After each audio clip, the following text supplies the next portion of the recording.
मित्रों, फिर से एक बार आपका स्वागत है आपके अपने इस चैनल में जिसका नाम है हिंदी के सितारे एंड इंस्पिरेशन। व्याकरण की इस श्रृंखला में हम पढ़ने वाले हैं सर्वनाम को। सर्वनाम किसे कहते हैं, चलिए उसे जानते हैं। और सर्वनाम के साथ साथ उनके भेद प्रभेदों की भी चर्चा हम यहाँ पर करने वाले हैं। तो सर्वनाम किसे कहते हैं, देखिए, संज्ञा के स्थान पर प्रयुक्त होने वाले शब्द को सर्वनाम कहते हैं। संज्ञा जो हमने पिछले वीडियो में देखा था, संज्ञा किसे कहते हैं, किसी व्यक्ति, वस्तु, स्थान, प्राणी या भाव के नाम को संज्ञा कहते हैं।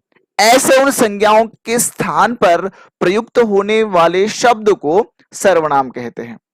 और सर्वनाम 6 प्रकार के होते हैं।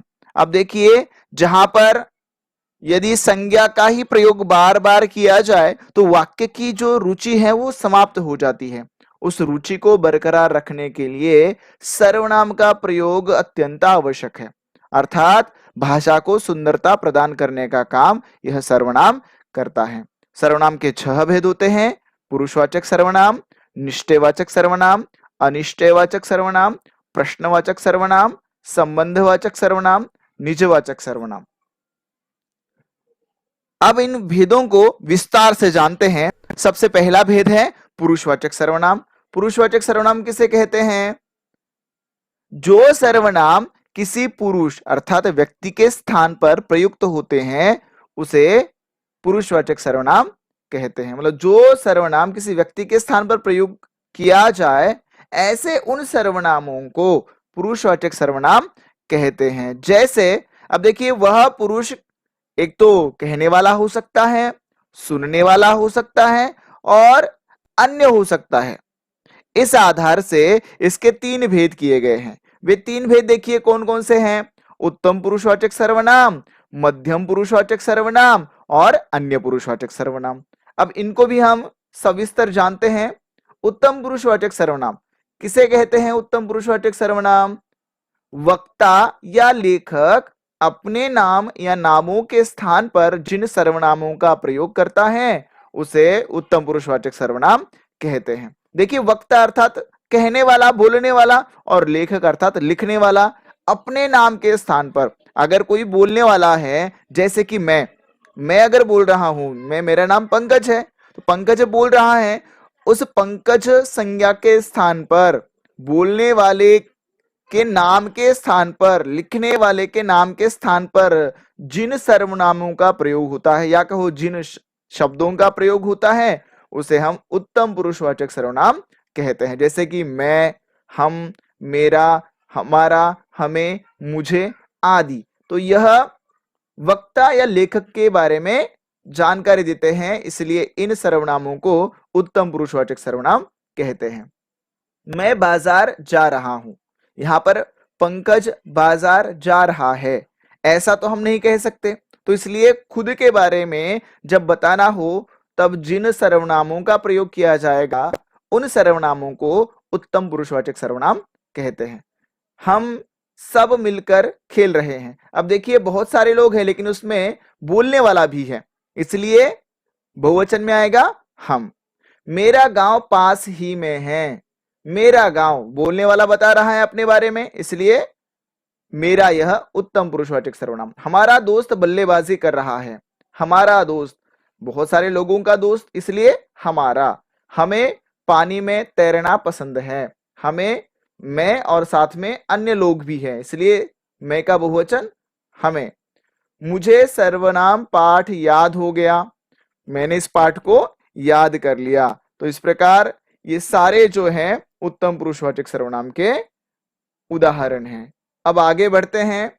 दूसरा भेद है मध्यम पुरुषवाचक सर्वनाम। देखिए, मध्यम पुरुषवाचक सर्वनाम किसे कहते हैं? जैसे अंग्रेजी में होता है first person, second person and third person, बिल्कुल वैसे ही हिंदी में उत्तम पुरुष, मध्यम पुरुष और तीसरा भेद होता है अन्य पुरुष। तो इस प्रकार श्रोता या पाठक के, अब देखिए, श्रोता या पाठक के नामों के स्थान पर वक्ता या लेखक जिन सर्वनामों का प्रयोग करता है उसे हम मध्यम पुरुषवाचक सर्वनाम कहते हैं। श्रोता अर्थात सुनने वाला, और पाठक अर्थात पढ़ने वाला। पहले भेद में हमने देखा था जो बोल रहा है वह वक्ता और लेखक खुद के लिए प्रयोग करे सो उत्तम पुरुषवाचक। अब जो सामने सुन रहा है या पढ़ रहा है उनके लिए जिन सर्वनामों का प्रयोग किया जाए उसे मध्यम पुरुषवाचक सर्वनाम कहते हैं। जैसे तू, तुम, तुम्हारा, तेरा, तुझे, आप आदि हैं। देखिए उदाहरण के माध्यम से समझते हैं। तू इस खेल में नया है। तू सामने वाला है, उसके बारे में हम उसे बता रहे हैं, तो तू यह मध्यम पुरुषवाचक सर्वनाम। तुम अपना काम करो, सामने वाले को बोल रहे हैं जो हमारी बात सुन रहा है। तुम्हारा भाई काम पर नहीं गया, यहां पर भी सामने वाले के लिए प्रयोग किया गया यह सर्वनाम मध्यम पुरुषवाचक सर्वनाम कहलाएगा। तेरा इस आदमी से क्या नाता है, तो तेरा यहां पर सामने वाले से ही बात हो रही है। तुझे कितनी बार समझाया पर तू नहीं समझा, यहां पर तुझे। आप अपना नाम बताइए, तो आप भी यहां पर मध्यम पुरुष में आ जाएगा, मध्यम पुरुषवाचक सर्वनाम। अब आगे बढ़ते हैं। तीसरा भेद है पुरुषवाचक सर्वनाम का, वह है अन्य पुरुषवाचक सर्वनाम। वक्ता, लेखक और श्रोता। पाठक अर्थात पढ़ने वाला, वक्ता हो तो सुनने वाला होगा, लेखक हो तो पढ़ने वाला होगा। तो इनके अलावा अतिरिक्त अन्य व्यक्ति, प्राणी या वस्तु के लिए जिन सर्वनामों का प्रयोग किया जाता है उन्हें अन्य पुरुषवाचक सर्वनाम कहते हैं। जैसे वह, वे, उसे, उन आदि। अब इन सर्वनामों को हम वाक्यों के माध्यम से समझने का प्रयास करते हैं। वह पुस्तक उठा रहा है, वह व्यक्ति है ना, तो वह पुस्तक उठा रहा है। वे सब मेरे बचपन के साथी हैं। अब वो यहाँ पर उपस्थित नहीं है लेकिन उनके बारे में चर्चा हो रही है। उसे मैंने बुलाया था, यहाँ पर भी वह उपस्थित नहीं है। उन बदमाशों को मैं नहीं छोड़ूंगा, तो यहाँ पर भी उन बदमाशों को, वे सामने नहीं है लेकिन उनके बारे में चर्चा हो रही है। यह था सर्वनाम का पहला भेद। अब बढ़ते हैं हम सर्वनाम के दूसरे भेद की ओर, जिसका नाम है निश्चयवाचक सर्वनाम। जिन सर्वनामों से किसी वस्तु, व्यक्ति या घटना का निश्चित ज्ञान होता है उन्हें निश्चयवाचक सर्वनाम कहते हैं। अब देखिए, जिन सर्वनामों से किसी व्यक्ति, वस्तु या घटना का निश्चित ज्ञान होता हो। अब देखिए यहां पर कुछ उदाहरण दिए हैं, यह, वह, ये, वे, उस, इस। अब यह भी प्रश्न हो सकता है कि इनमें से कुछ सर्वनाम हमने पुरुषवाचक सर्वनाम में भी देखे थे, तो बिल्कुल सही है। यह वाक्य पर निर्भर करता है कि उसका प्रयोग किस प्रकार से किया गया है। अगर सामान्य रूप से प्रयोग किया गया हो तो वह होगा पुरुषवाचक सर्वनाम, या किसी बात का निश्चय कराने के लिए अगर प्रयोग किया जाए तो वहां पर निश्चयवाचक सर्वनाम होगा। जैसे देखिए, यह मेरा घर है, घर के बारे में निश्चय करवाया है तो इसलिए यह यहां पर निश्चयवाचक सर्वनाम कहलाएगा। वह आम का पेड़ है, वह पेड़ कौन सा है, इस प्रश्न का उत्तर देने वाला वह से शुरू हुआ यह वाक्य निश्चयवाचक सर्वनाम में जाएगा। तो वह, यह जो सर्वनाम है वह निश्चयवाचक सर्वनाम, क्योंकि यहां पर पेड़ का निश्चय किया जा रहा है। ये मेरे भाई हैं, यहां पर बहुत सारे हैं, उनकी निश्चितता करवाई। उस आदमी ने चैन चुराई थी, उस आदमी ने, उस आदमी के लिए निश्चय कराने वाला यह उस शब्द या उस सर्वनाम, यह निश्चयवाचक सर्वनाम कहलाएगा। इस तालाब में मगरमच्छ रहता है, तो यहाँ पर इस तालाब में मगरमच्छ रहता है, तो इस तालाब में, तालाब के लिए निश्चितता करवाई कि दूसरे तालाब में नहीं बल्कि इसी तालाब में। तो इस प्रकार हमने निश्चयवाचक सर्वनाम को देखा। अब हम बढ़ते हैं अनिश्चयवाचक सर्वनाम की ओर। अनिश्चयवाचक सर्वनाम किसे कहते हैं? देखिए, जिन सर्वनामों से किसी व्यक्ति, वस्तु या पदार्थ के बारे में निश्चित ज्ञान प्राप्त न हो उसे अनिश्चयवाचक सर्वनाम कहते हैं। इसके पहले जो हमने भेद देखा था उसके बिल्कुल विपरीत, वहां पर निश्चय करवाता था सर्वनाम, यहां पर कोई निश्चितता नहीं होती है, इसलिए अनिश्चयवाचक सर्वनाम। जैसे कोई, कुछ आदि। राज को कोई मिलने आया है, कौन मिलने आया है इसकी निश्चितता नहीं है, इसलिए राज को कोई मिलने आया है, इस वाक्य में कोई, यह अनिश्चयवाचक सर्वनाम कहलाएगा। दूध में कुछ पड़ गया है, क्या पड़ा है पता नहीं, तो यहां पर कुछ, यह अनिश्चयवाचक सर्वनाम कहलाएगा। मतलब जहां पर व्यक्ति, वस्तु, पदार्थ के बारे में निश्चित ज्ञान न हो जाए, निश्चितता नहीं हो, वहां पर अनिश्चयवाचक सर्वनाम होगा। अब बढ़ते हैं चौथा भेद प्रश्नवाचक सर्वनाम की ओर। जिस सर्वनाम से प्रश्न पूछा जाए उसे प्रश्नवाचक सर्वनाम कहते हैं। जैसे कौन, क्या, कहां, कब आदि, ये ऐसे सर्वनाम हैं जिनके द्वारा प्रश्न पूछे जाते हैं। जैसे तुम्हें मिलने कौन आया है, यहां पर प्रश्न पूछा गया है और इसकी विशेषता है कि इसके बाद, इस वाक्य के बाद प्रश्नवाचक चिन्ह का प्रयोग किया जाता है, इसलिए प्रश्नवाचक सर्वनाम। राजीव क्या कर रहा है, तो यहां पर क्या इस सर्वनाम के द्वारा प्रश्न पूछा गया है, इसलिए प्रश्नवाचक सर्वनाम।